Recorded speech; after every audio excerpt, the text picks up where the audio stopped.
باعث رحمت اور باعث سکون بنائے۔ احباب گرامی، اللہ وحدہ لا شریک لہ کی لا ریب بے کتاب قرآن مجید فرقان حمید کی ایک آیت کریمہ کا کچھ حصہ تلاوت کرنے کا اشارہ حاصل ہوا۔ دعا فرمائے اللہ رب العالمین ناچیز کو کلمہ حق عرض کرنے کی توفیق عطا فرمائے۔ احباب گرامی، حضور نبی اکرم صلی اللہ تعالی علیہ وسلم کی محبت میں آنے والے صاحبوں، آج کی ہماری گفتگو کا موضوع اولاد کی تربیت اور والدین کی ذمہ داری۔ کوشش کروں گا میں اولاد کی تربیت اور والدین کی ذمہ داری کے حوالے سے قرآن و سنت سے کچھ معلومات جناب کی سماعتوں کے حوالے کروں۔ اللہ رب العالمین اس پاک نشست کو بارگاہ عالیہ کے اندر شرف قبولیت عطا فرمائے۔ مالک علم ازل نے قرآن مجید کے اندر ارشاد گرامی فرمایا، یا ایھا الذین آمنوا قوا انفسکم واہلیکم نارا۔ اللہ وحدہ لا شریک لہ نے قرآن مجید میں واضح طور پر ارشاد گرامی فرمایا، یا ایھا الذین آمنوا، اے ایمان والو، اپنے آپ کو بھی جہنم سے آگ سے بچاؤ، وَأَهْلِكُمْ نَارًا، اور اپنے اہل و عیال کو، اپنے بچوں کو، اپنے گھر والوں کو، اپنے خاندان کے لوگوں کو، قوم و ملت کو جہنم کی آگ سے بچاؤ۔ حضرات گرامی، قرآن مجید ہی واحد کتاب ہے اس پاک دھرتی کے اوپر کہ انسان کو جس مرحلے کے اندر بھی پریشانی سامنے آئے تو قرآن مجید نے ہر موڑ کے اوپر انسان کی رہنمائی فرمائی ہے۔ اب یہاں پہ چونکہ اولاد کی تربیت اور والدین کی ذمہ داری کے حوالے سے بہت اہم موضوع ہے، اس حوالے سے بھی اللہ رب العالمین نے قرآن مجید کے اندر ارشاد گرامی فرمایا کہ ایمان والو، اپنے آپ کو بھی جہنم سے بچاؤ اور اپنے گھر والوں کو بھی جہنم سے محفوظ رکھو۔ اب ہم اپنے آپ کو جہنم سے کیسے محفوظ رکھیں گے؟ اپنے خاندان کے لوگوں کو، اپنے قوم و ملت کے نوجوانوں کو، اپنے بچوں کو جہنم کی آگ سے کیسے محفوظ کر پائیں گے؟ حضور نبی اکرم صلی اللہ تعالی علیہ وسلم نے ارشاد گرامی فرمایا، گندگی کے ڈھیر پر اگے ہوئے سبزے سے بچو، گندگی کے ڈھیر پر اگے ہوئے سبزے سے بچو۔ صحابہ کرام نے عرض کیا، یا رسول اللہ صلی اللہ تعالی علیہ وسلم، گندگی کا ڈھیر ہو اور اس پر گندگی کے ڈھیر پر سبزہ اگ جائے تو یا رسول اللہ فرما رہے ہیں کہ اس چیز سے بچو، مطلب کیا ہے؟ مفہوم ہماری سمجھ میں نہیں آیا۔ غریب نواز تھوڑی وضاحت فرما دیں۔ نبی اکرم صلی اللہ تعالی علیہ وسلم نے ارشاد گرامی فرمایا المرأۃ الحسناء فی منبت السوء۔ حضور علیہ السلام نے ارشاد گرامی فرمایا کہ وہ عورت جو برے گھر کے اندر ہو لیکن حسن و جمال کی وجہ سے تم نے اسے اختیار کیا ہوا ہے، فرمایا عورت ہے، اس کے گھر کا جو ماحول ہے وہ دینی نہیں ہے، گھر کا ماحول سارے کا سارا خراب ہو چکا ہے، دین کے ساتھ کوئی تعلق، کوئی رابطہ، کوئی وابستگی نہیں ہے، لیکن نبی علیہ السلام نے فرمایا کہ تم نے عورت کو اس برے گھر کے اندر اس کے حسن و جمال کی وجہ سے اختیار کر رکھا ہے۔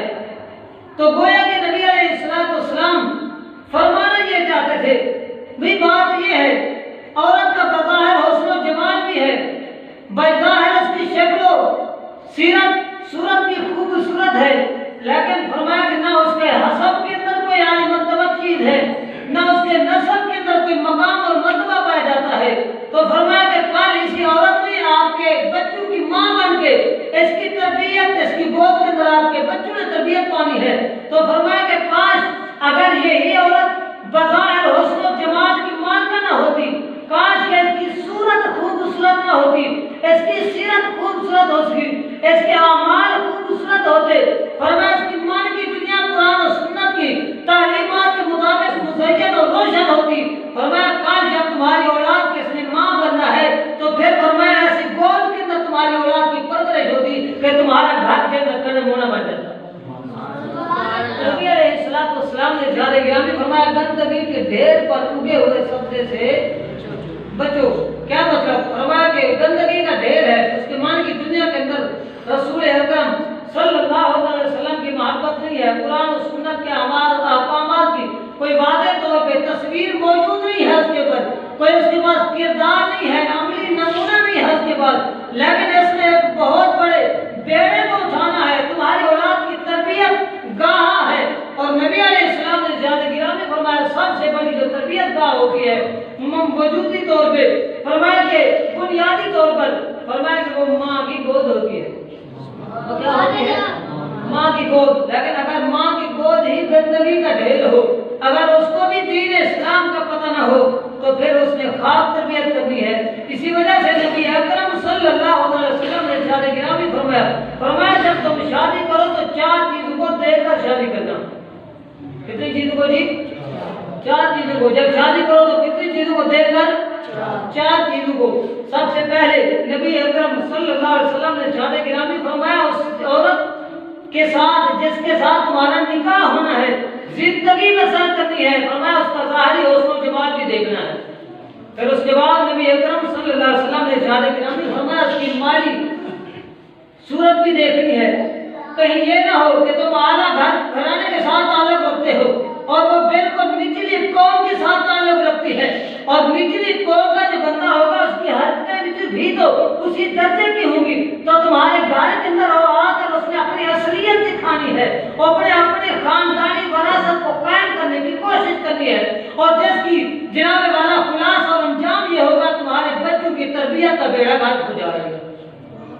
نبی علیہ السلام نے زیادہ گرامی فرمایا سب سے پہلے عورت کے حسن و جمال کو دیکھو، اور پھر اس کے بعد کریم آقا علیہ السلام نے فرمایا اس کی مالی پوزیشن دیکھو، پھر اس کے بعد حسب و نسب بھی دیکھو، کسی کمی قوم کی تو نہیں ہے جی۔ اسی وجہ سے نبی اکرم صلی اللہ علیہ وسلم کی جتنی مقدس ازواج مطہرات تھی، سال کی ساری بیویوں کے خاندان یقیناً عالی مرتبہ تھے۔ کیا تھے؟ اور حضور کی بیوی کے ساتھ تعلق رکھنے والے خاندان کے اوپر انگوشت اعتراض اٹھانے والا کوئی مسلمان نہیں ہو سکتا، بدبخت ہو سکتا ہے۔ وہ حضرت خدیجہ پاک سے لے کر آخری بیوی تک کریم آقا علیہ السلام نے ارشاد گرامی فرمایا چوتھی بات یہ ہے جس کے ساتھ تم نے شادی کرنی ہے اس کے دینداری بھی دیکھو، اس کا دین کے ساتھ کتنا تعلق ہے۔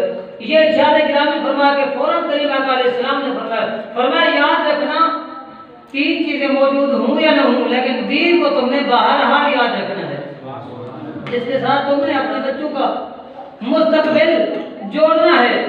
بیٹے کی شادی کرنی ہو یا بیٹے کی شادی کرنی ہو، فرمایا کہ پہلی بات کیا ہے؟ حسن و جمال عورت کا دیکھو، پھر اس کے بعد مالی پوزیشن ہے، پھر اس کے بعد حسب و نسب ہے، چوتھے نمبر میں کریم آقا علیہ السلام نے فرمایا کہ دیکھنا جہاں اپنے بچوں کا تم شادی کر رہے ہو، تمہارے گھر میں آنے والی تمہاری بہو کیا دین مصطفیٰ کے ساتھ تعلق رکھتی ہے یا نہیں رکھتی؟ حضور علیہ السلام نے فرمایا اگر دین کے ساتھ تعلق نہیں رکھتی، فرمایا میں محمد بھی اسے پسند نہیں کرتا، میں بھی اسے پسند۔ اور کریم آقا علیہ السلام نے فرمایا اسی چیز کو اختیار کرنا، یاد رکھنا جب بھی اپنے بیٹوں کی شادی کرنی ہو تو فرمایا آنے والی بہو کو خیال کرنا، دیکھ لینا وہ دین مصطفیٰ کی کتنی پہرے دار ہے۔ حضرات گرامی آج ہم کیا دیکھتے ہیں کہ اس کے بعد جی اس کی تعلیم جو ہے جناب والا MBBS ہے، اس کی تعلیم MA ہے، اسلامیات ہے، MA عربی ہے، MA انگلش ہے، جی اس نے فلاں ڈپلوما کیا ہوا ہے، فلاں اس کے بعد ڈگری ہے، فلاں یونیورسٹی کی طرف سے اس کو ایوارڈ ملا ہے، یہ ساری چیزوں کو دیکھتے ہیں۔ کاش کہ ہم یہ بھی دیکھتے ہمارے گھر میں آنے والی جو ہماری بہو ہے کیا وہ دین مصطفیٰ کی پہرے دار بھی ہے یا نہیں ہے، اور قرآن مجید کی حافظہ بھی ہے یا نہیں۔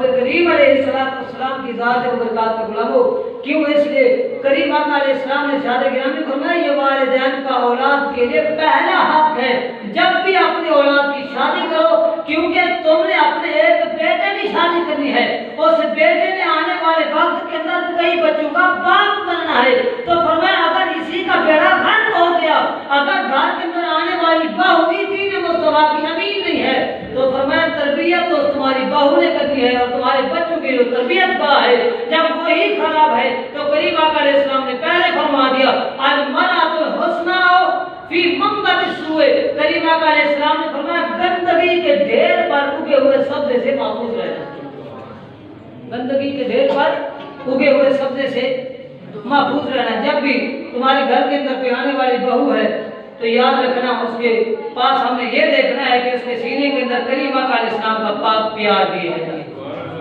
سیدہ النساء العالمین سیدہ فاطمہ الزہرا رضی اللہ عنہا کی تطہیر والی چادر کا حیا بھی اس کی آنکھوں کے اندر ہے یا نہیں ہے؟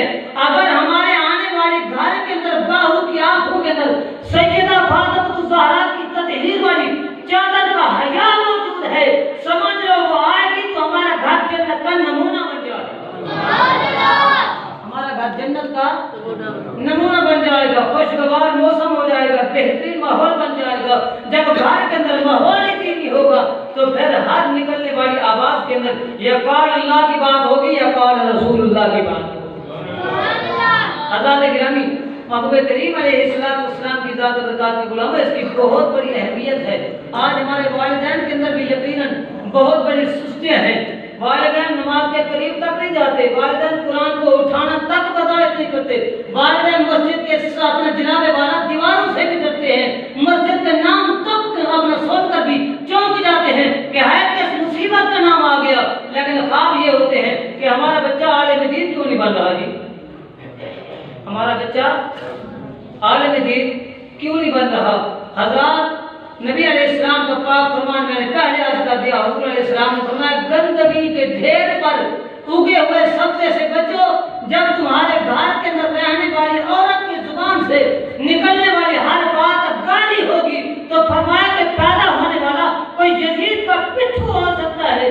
جب تمہارے گھر میں رہنے والی اولاد کی، تمہارے گھر میں رہنے والی عورت کی ہر بات جو ہوگی وہ قال اللہ اور قال رسول اللہ کی ہوگی، تو پھر ہر آنے والا بچہ جو ہوگا وہ حسینی ہوگا۔ عمر پاک رضی اللہ تعالیٰ عنہ، اس سے پہلے میں یہ عرض کروں، امام غزالی رحمۃ اللہ تعالیٰ کا سب نے نام سنا ہے، دو بھائی تھے، ایک کا نام تھا محمد غزالی، ایک چھوٹے بھائی کا نام تھا احمد غزالی رضی اللہ تعالیٰ عنہ۔ اگر میں امام غزالی علیہ الرحمہ کا تعارف کروں تو یقیناً جمعہ کا وقت بھی جائے گا۔ امام غزالی علیہ الرحمہ کی بہت بڑی شان ہے۔ امام غزالی علیہ الرحمہ وقت کے امام گزرے ہیں، نماز پڑھا رہے تھے اور نماز پڑھاتے پڑھتے ایک وقت گزر چکا تھا، لیکن اتفاق کی بات ہے ہمیشہ شریف اپنے ہوتے ہیں۔ چھوٹا بھائی احمد غزالی جو تھا وہ امام غزالی کے پیچھے نماز نہیں پڑھا کرتا تھا، نماز نہیں پڑھتا تھا۔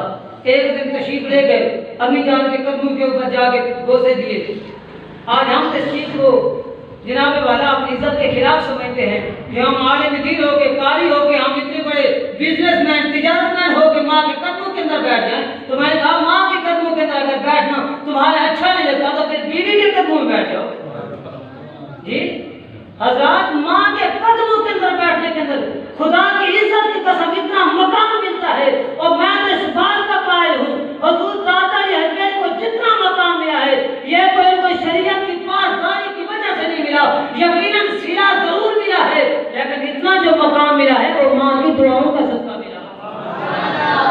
امام غزالی علیہ الرحمہ گھر جاتے ہیں، شکایت کرتے ہیں، ہاتھ جوڑ کے ماں جی بھائی ہے، چھوٹا ہے، نماز نہیں پڑھتا، لوگ باتیں کرتے ہیں، ہم تیرے پیچھے نماز پڑھتے ہیں، سر کا بھائی تو تیرے پیچھے نماز ہی نہیں پڑھتا۔ ماں نے بلایا، احمد غزالی شرم کرو، بھائی امام ہے نماز پڑھا کرو. ہاتھ جوڑ کے کہتے ہیں امی جان تمہارا حکم آ گیا ہے, اب میں گریز نہیں کروں گا, اب میں نے ساری نمازیں بھائی کے پیچھے ہی پڑھنی. کاش آج بھی ایسی فطرت ہماری نوجوانوں کے اندر, اولاد کے اندر یہی سلیقہ پیدا ہو جائے, یہی رنگ ڈھنگ حیا پیدا ہو جائے کہ ماں بات کرے تو ہم چپ ہو جائیں. خدا کی عزت کی قسم گھر تو پھر جنت کا گہوارہ بن جائے. ہاتھ جوڑ کے کہتے ہیں امی جان تمہارا حکم آ گیا ہے, میرے لیے سپریم کورٹ کا آرڈر ہے, بس میں نے نمازیں بھائی کے پیچھے پڑھنی ہے. ماں کا حکم ہوا, نماز کا وقت ہوا, چلے گئے بھائی کے پیچھے نماز پڑھ رہے تھے. ایک رکعت پوری ہوئی, دوسری رکعت کے لیے کھڑے ہوئے تو امام احمد غزالی رحمۃ اللہ تعالی نماز کے اندر دوسری رکعت میں نماز توڑ کے واپس چلے گئے. نماز چھوڑ کر واپس چلے گئے. ابھی جلدی پہنچ گئے, معمول سے ہٹ کے جب جلدی پہنچے ماں نے پوچھا بیٹا نماز پڑھ رہے ہو؟ امی جان پڑھ رہے ہو. اب امام غزالی علیہ رحمۃ تھوڑی دیر کے بعد پہنچے, امی جان جب نہیں پڑھتا تھا تو ایک مصیبت تھی نا, لوگ باتیں ہی کرتے تھے نا کہ نماز نہیں پڑھتا, اور جب پڑھ لی ہے پہلے دن ایک رکعت پڑھی ہے, میں کوئی اللہ خیر کرے میں تو دین کا دشمن تھوڑا ہوں, میں اس کی باپ کا بیٹا ہوں, اس کا سگا بھائی ہوں, میں آگے ہوں یہ پیچھے ہے, لوگ میرے پیچھے ہیں. زمانہ مجھے امام غزالی کہتا ہے ایک رکعت پڑھی ہے, دوسری رکعت توڑ کے نماز واپس آ گیا ہے. اب باتیں سنے نا لوگ کیا کہہ رہے ہیں باہر. اب ماں نے بلایا, کہا احمد غزالی اما حکم فرمائیں.